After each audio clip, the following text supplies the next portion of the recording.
أعوذ بالله من الشيطان الرجيم. بسم الله الرحمن الرحيم. وضرب الله مثلا قرية كانت آمنة مطمئنة يأتيها رزقها رغدا من كل مكان فكفرت بأنعم الله فأذاقها الله لباس الجوع والخوف بما كانوا يصنعون. وَلَقَدْ جَاءَهُمْ رَسُولٌ مِّنْهُمْ فَكَذَّبُوهُ فَأَخَذَهُمُ الْعَذَابُ وَهُمْ ظَالِمُونَ۔ اللہ رب العالمین نے فرمایا وَضَرَبَ اللَّهُ مَثَلًا، اللہ تعالیٰ نے اس بستی کی مثال بیان فرماتا ہے جو پورے امن و اطمینان سے تھی، اس کی روزی اور اس کے پاس بافراغت ہر جگہ سے چلی آ رہی تھی، پھر اس نے اللہ تعالیٰ کی نعمتوں کا کفر کیا تو اللہ تعالیٰ نے اسے بھوک اور ڈر کا مزہ چکھایا جو بدلہ تھا ان کے کرتوتوں کا۔ وَلَقَدْ جَاءَهُمْ رَسُولٌ مِّنْهُمْ فَكَذَّبُوهُ، ان کے پاس انہی میں سے رسول پہنچا پھر بھی انہوں نے اسے جھٹلایا، پس انہیں عذاب نے آ دبوچا اور وہ تھے ہی ظالم۔ یہ سورۃ النحل کی آیت نمبر 112 اور 113۔ اس آیت کریمہ کے اندر اللہ رب العالمین نے مکہ کی مثال بیان فرمائی، اور کیا ہے مثال؟ اللہ رب العالمین نے فرمایا وَضَرَبَ اللَّهُ مَثَلًا قَرْيَةً كَانَتْ آمِنَةً مُطْمَئِنَّةً يَأْتِيهَا، اللہ تعالیٰ اس بستی کی مثال بیان فرماتا ہے جو پورے امن و اطمینان سے تھی، اس کی روزی اس کے پاس بافراغت ہر جگہ سے چلی آ رہی تھی، پھر اس نے اللہ تعالیٰ کی نعمتوں کا کفر کیا تو اللہ تعالیٰ نے اسے بھوک اور ڈر کا مزہ چکھایا جو بدلہ تھا ان کے کرتوتوں کا۔ اکثر مفسرین نے اس قریہ بستی سے مراد کہا کہ بستی، اس بستی کی مثال بیان فرماتا ہے جو پورے امن و اطمینان سے تھی، تو وہ بستی کون سی تھی؟ تو کہتے ہیں کہ اس قریہ بستی سے مراد مکہ لیا ہے، وہ مکہ کی بستی تھی، یعنی اس میں مکہ اور اہل مکہ، مکہ اور مکہ والوں کا حال بیان کیا گیا ہے، اور یہ اس وقت ہوا جب اللہ کے رسول صلی اللہ علیہ وسلم نے ان کے لیے بد دعا فرمائی، ان کے لیے بد دعا فرمائی۔ جو لوگ نبی صلی اللہ علیہ وسلم کا انکار کرتے تھے، اللہ رب العالمین کا انکار کرتے تھے، تو ان کے لیے پھر بد دعا فرمائی کہ اللہم اشدد وطأتک علی مضر واجعلها علیہم سنین کسنی یوسف۔ صحیح بخاری کی حدیث ہے، حدیث نمبر 4821، 4821۔ صحیح مسلم حدیث نمبر 2156۔ کیا مطلب ہے حدیث کا، یہ دعا کا؟ اے اللہ، مضر قبیلے پر اپنی سخت گرفت فرما اور ان پر اس طرح قحط سالی مسلط کر دے جس طرح حضرت یوسف کے زمانے میں مصر میں ہوئی تھی۔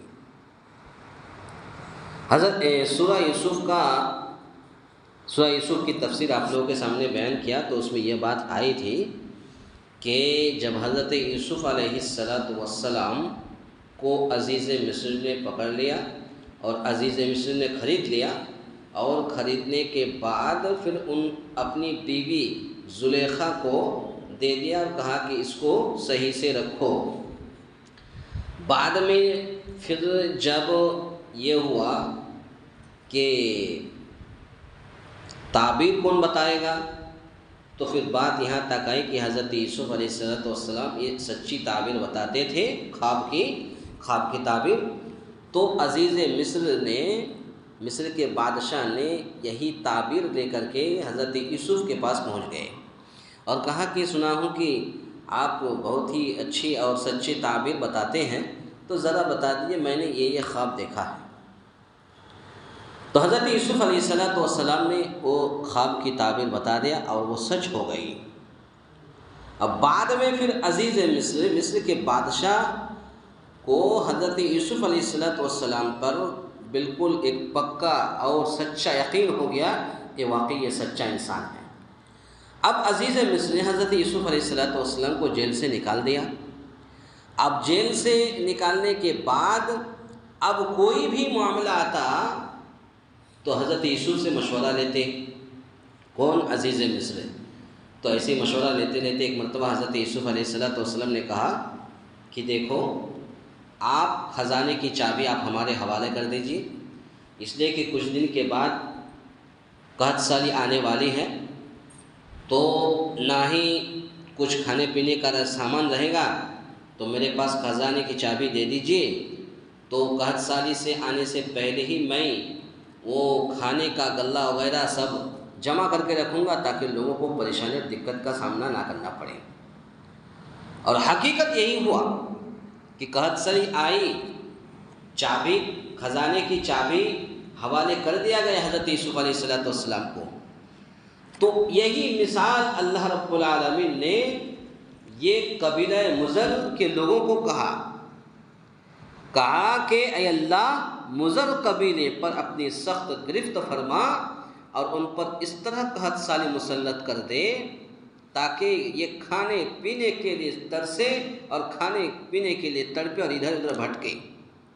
جس طرح سے حضرت یوسف کے زمانے میں مصر میں ہوئی تھی۔ لوگ کٹورا لے کر کے بعد میں پھر حضرت یوسف علیہ السلام کے وہ بھائی جن بھائیوں نے حضرت یوسف کو کنویں میں گرا دیا اور باپ سے طرح طرح کی جھوٹ باتیں بیان کی کہ بھیڑیے نے کھا گیا، تو کہیں یہ ایسا ہو گیا ویسا ہو گیا، ہم کام کر رہے تھے بھیڑیا لے کے بھاگ گئے، تو یہ جو بہانہ کر رہے تھے اور کہا کہ حضرت یوسف علیہ، حالانکہ اس کو کنویں میں گرا دیا، اور پھر وہی بھائی جب قحط سالی آئی تو وہی کٹورا لے کر کے حضرت یوسف علیہ السلام کے دربار میں پہنچے اور کہا کہ ہمارے پاس کھانے کا کچھ غلہ نہیں ہے، غلہ دے دیجیے۔ حضرت یوسف علیہ السلام پہچان گئے کہ یہ میرے بھائی ہیں،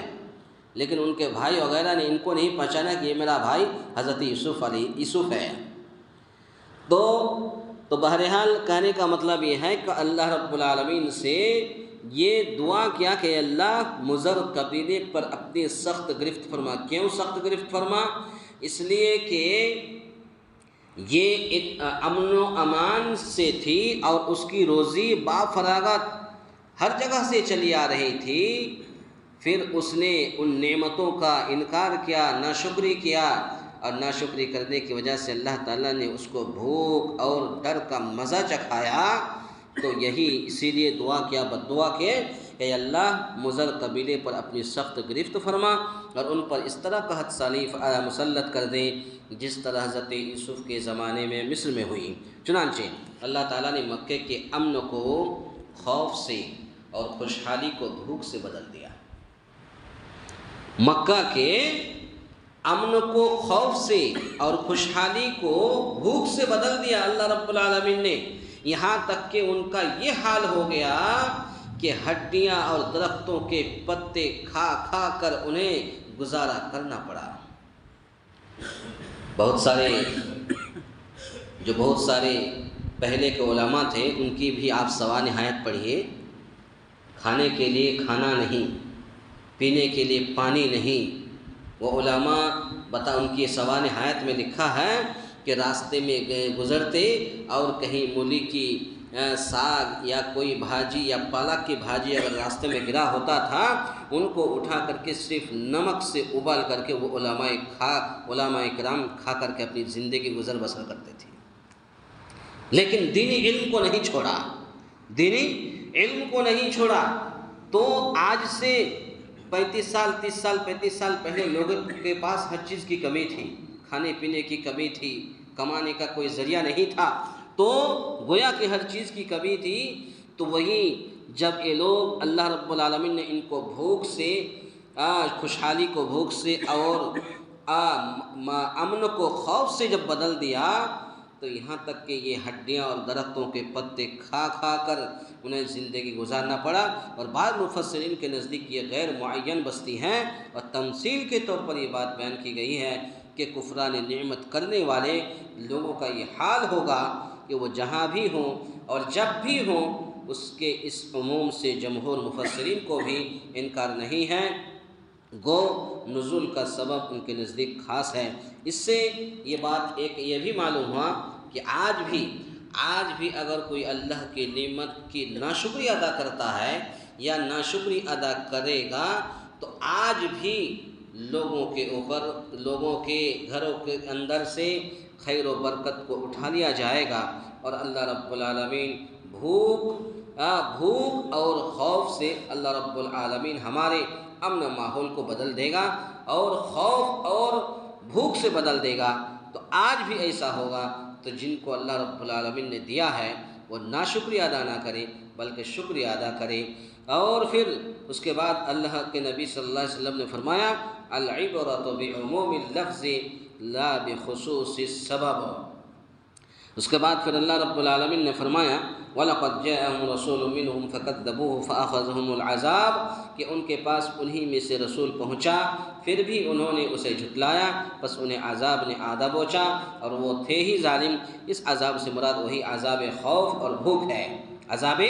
خوف اور بھوک ہے جس کا ذکر اس سے پہلی والی آیت میں ہے، یا اس سے مراد کافروں کا وہ قتل ہے جو جنگ بدر میں مسلمانوں کے ہاتھوں ہوا۔